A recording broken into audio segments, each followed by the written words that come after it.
2 मुहर्रम 61 हिजरी का सूरज जब तुलो हुआ तो हवाओं में एक अजीब सा दर्द था। ये वो दिन था जब तारीख़ इंसानियत का सबसे मजलूम और जलीलुल कदर काफिला एक ऐसी जमीन पर कदम रख रहा था जहाँ की मिट्टी प्यास और शहादत की दास्तान लिखने के लिए सदियों से मुंतज़िर थी। नवासा रसूल हजरत इमाम हुसैन अपने अहले खाना और वफादार साथियों के साथ सफर करते हुए एक बेइबाज सहराई मैदान में पहुंचे। अचानक इमाम आली मकाम का घोड़ा वहीं रुक गया। आपने आगे बढ़ना चाहा मगर घोड़े के कदम आगे न बढ़ पाए। आपने घोड़ा बदला मगर दूसरा घोड़ा भी वहीं बेबस होकर खड़ा हो गया। घोड़ों का यूं रुक जाना कोई आम बात नहीं थी। ये इस मिट्टी का गैबी इशारा था जो अपने मेहमानों को पहचान चुकी थी। इमाम हुसैन रज़ी अल्लाह ताला अन्हा ने आसपास के लोगों को बुलाया और पूछा, इस जमीन का नाम क्या है? एक शख्स ने आगे बढ़कर कहा, इब्ने रसूल अल्लाह, इसको अकर कहते हैं। आपने फरमाया, नहीं, कोई और नाम।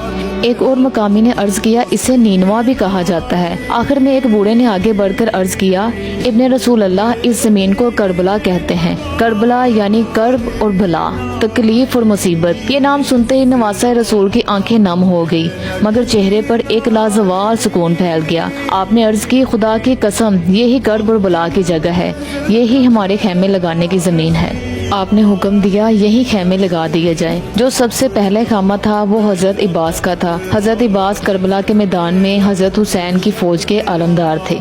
यजीदी फौज की तरफ से एक कासिद हजरत इमाम हुसैन की खिदमत में हाजिर हुआ और पैगाम दिया कि या तो आप यजीद की बैत करें या फिर जंग के लिए तैयार हो जाएं। 3 मुहर्रम को इमाम हुसैन रज़ी अल्लाह ताला अन्हा ने अपने बचपन के दोस्त हजरत हबीब इब्ने मुज़ाहिर को खत लिखकर कासिद के हाथ कोफा भिजवाया। अरब में दस्तूर था, जब किसी को खत लिखते थे और अगर बाप का नाम साथ होता तो मतलब खुशी की खबर है और अगर माँ का नाम साथ होता तो मतलब अच्छी खबर नहीं है। कासिद खत को लेकर कुफा पहुंचा। हबीब इब्ने मुज़ाहिर का दरवाज़ा खटखटाया। आप इस वक्त खाना खा रहे थे। पूछा, कौन हो? जवाब आया, इमाम हुसैन रज़ी अल्लाह ताला अन्हा का कासिद हूँ। आपने जल्दी से खत लेकर खोला। आप खत पढ़कर रोने लगे। आपकी बीवी ने पूछा, आप रो क्यों रहे हैं?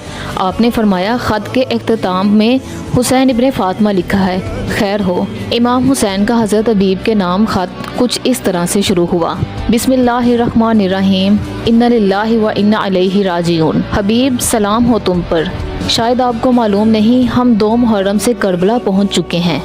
मेरे साथ इस आलम गुर्बत में मेरे अहले खाना और बच्चे भी हैं। हमें चारों तरफ से दुश्मनों ने घेर लिया है। अगर बेवतनों की मदद करना चाहते हो तो असरे आशूर से पहले करबला पहुंच जाना, वरना आपसे असरे क़यामत मुलाकात होगी। वासलाम, आपका बचपन का साथी हुसैन इब्ने फातिमा।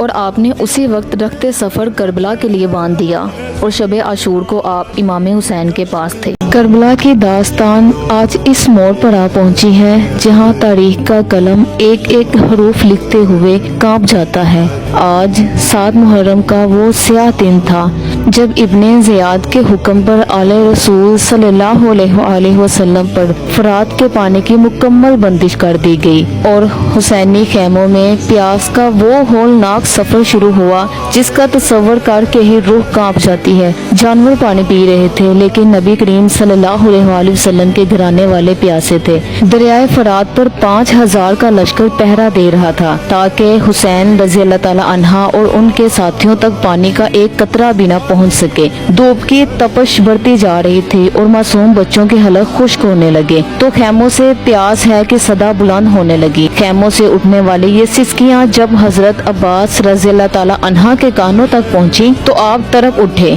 इमाम हुसैन रज़ी अल्लाह ताला अन्हा की इजाजत से हजरत अब्बास रज़ी अल्लाह ताला अन्हा ने 30 सवारों का साथ लिया और दरियाए फरात जा पहुँचे। तलवारों की छाँव से खेमों के लिए कुछ मशकीज़े पानी तो बढ़ लाए लेकिन वो पानी खेमों के लिए काफी न था और ये आखिरी रात थी जब खेमों में पानी का एक कतरा देखा गया था। 3 दिन की मुसलसल प्यास, तपता हुआ सहरा और सामने बहता हुआ दरिया। दुनिया के किसी इंसान में इतनी हिम्मत नहीं कि वो इस हाल में सजदा कर सके मगर ये सिर्फ नबी करीम सल्लल्लाहु अलैहि वसल्लम का घराना था जो अपने जिगर गोशों को प्यास में देखकर भी बारगाह इलाही से शिकवा नहीं थे बल्कि रज़ाए रब पर राजी थे।